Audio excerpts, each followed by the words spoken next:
Ome famantarana fotsiny aho manasanao mba anaraka izany ampalanjana mpitiavana izany loha hevitra izany.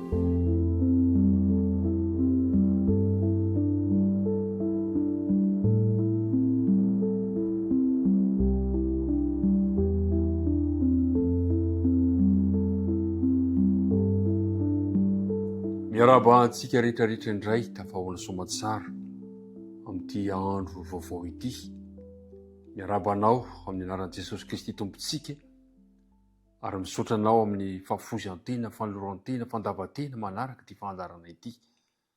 Na iza na iza toerana misy anao dia tononona aminao sy nankonanao ny fiadanan'ny tompo. Dia hiaraka hivavaka isika. Andriamanitra rainay any an-danitro, misaotra anao izahay noho ny fotoana sarobidy mbola omenao anay ahafahanay miaraka mandinika ny teninao. Amelany helokay ary aoka ny fanena masina no hitaridalana sy hampianatra anay izany teny izany. Tononona sy angatanay ny vavaka aminaran'i Jesosy. Amen. Ome famantarana fotsiny aho. Ny loha hevitra ho resantsika mandritra ny herinandro ity dia manao hoe manana finoana.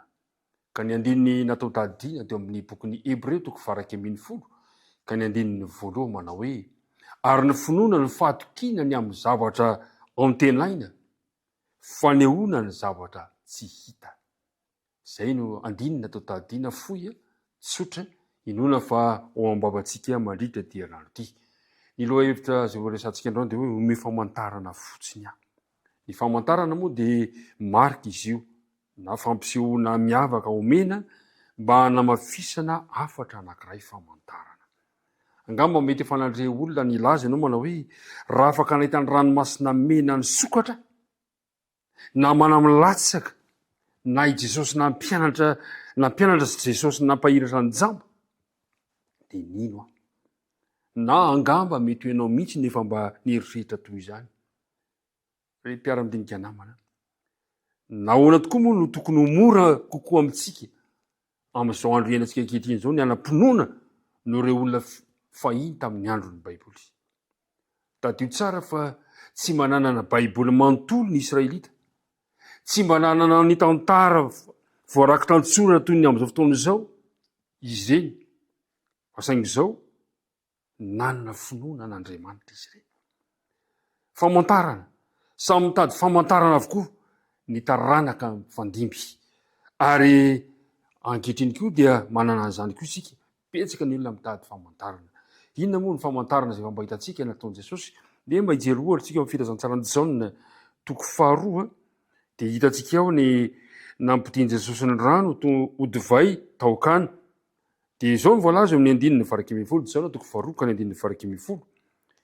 Izany no nataon'i Jesosy taokana any Galili ho voalohan'ny mpamantarana ka naseho ny voninainy ary nino azy ny mpianany. Jesosy nanao famantarana voalohany dia ny hoe nampidiny Jesosy ny rano ho divay. Andreo jerentsika ny famantarana tamin'ny andron'ny testamenta taloha ao amin'ny bokin'ny Exodosy 1. Exodosy 1 ka ny 12 dia izao no fanambarany ny tenin'Andriamanitra 12. Ary hoy izy, hombanao tokoa aho, ary izao no famantarana ho anao, fa izao efa naniraka anao rehefa entina mivoaka avy any amin'ny Egipta ny olona, dia hanompo an'Andriamanitra eto amin'ity tendrombohitra ity ianareo. Entin'Andriamanitra teo amin'ny tendrombohitra Sinay Andriamanitra, io ny famantarana ny amin'ny fanompoana an'Andriamanitra. Ry mpiara-midinika namana, no amafisin'i Mosesy tokoa ny mahazava-dehibe ny manao jery todika tsy hanadinontsika ny fitantanan'Andriamanitra tamin'ny lasa rehetra. Zao ny voalaza amin'ny bokin'ny Deutéronomie 1 ka ny 2 sy ny 3. Ary tsarovy ny lalana rehetra izay nitonany Jehovah Andriamanitra ho anao tany anefitra izao 400 taona izao, hampanidry tenanao sy hizaha toetranao ary alala izay eo am-ponao na hitandrona didiny anao na tsia. Dia nampanidry ny tena anao izy ka namelanao noana, dia nanomeanao ny mana ho aninao izay tsy fantatrao na ny razanao, ampahafantaranao fa tsy mofo ihany no veloman'ny olona fa izay rehetra laoka ny vavana Jehova no ivelomany olona. Ary mpiara-midinika namana, ilaitsika tokoa ny mahafantatra mandrakariva ny fitantan'Andriamanitra ny fiainantsika tamin'ny lasa izay famantarana fa tsy miova Andriamanitra. Araka ny teniko teo dia hoe samy mitady famantarana avokoa taranaka ny fandimby tahaka ny amin'izao ankehitriny izao. Nefa rehefa mijery sika ny amin'ny filazantsara ny Matthieu 4:20 dia ahitantsika ireo karazana famantarana maro ary betsaka amin'izy ireny efa tanteraka ary ny sasany amin'izy ireny dia efa andalam-panatanterahana. Ry mpiara-midinika, indray mandeha dia nangataka famantarana ny fariseo ao amin'ny filazantsara ny Marka 5:9, filazantsara ny Marka 5:9 ka ny 12 sy 12. Hoy izy hoe, ary ny fariseo nankany dia niadivitra taminy ary naka fanazy dia ka nitady famantarana avy any an-danitra. Reto fariseo reto dia nangataka famantarana tamin'i Jesosy, ianao marina ve ny Mesia? Ianao marina ve le Mesia? Dia nangataka famantarana izy kanefa aka fanahy Jesosy nataony. Hoy izy hoe mba mitady famantarana avy any an-danitra izay 12 ary nisento mafy ampanahy Jesosy ka nanao hoe, nahoana ity taranaka ity no mitady famantarana? Lazaiko aminareo tokoa fa tsy hanomena famantarana akory ity taranaka ity. Tena nanome fihetsem-po lalina Jesosy, nisento izy.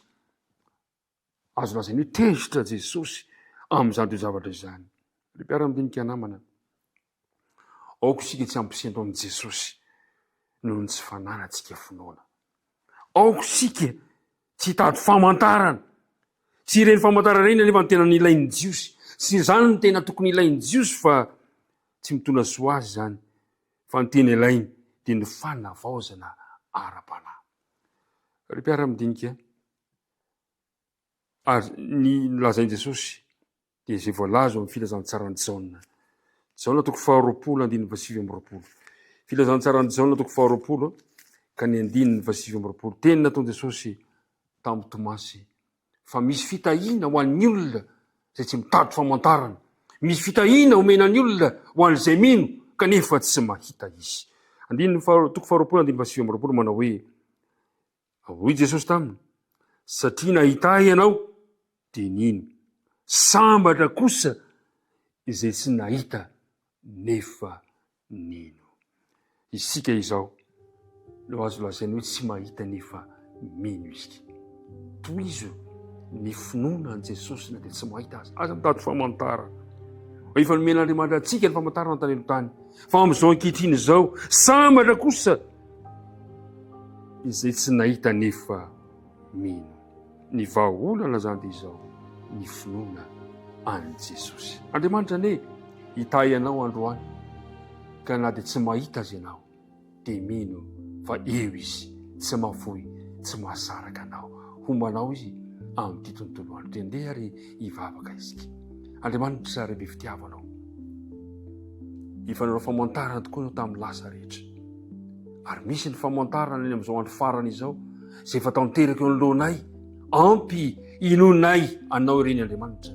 Misy ny mbola andalam-pahatanterahana, anamafisana ny finoanay hatrany izy ireny.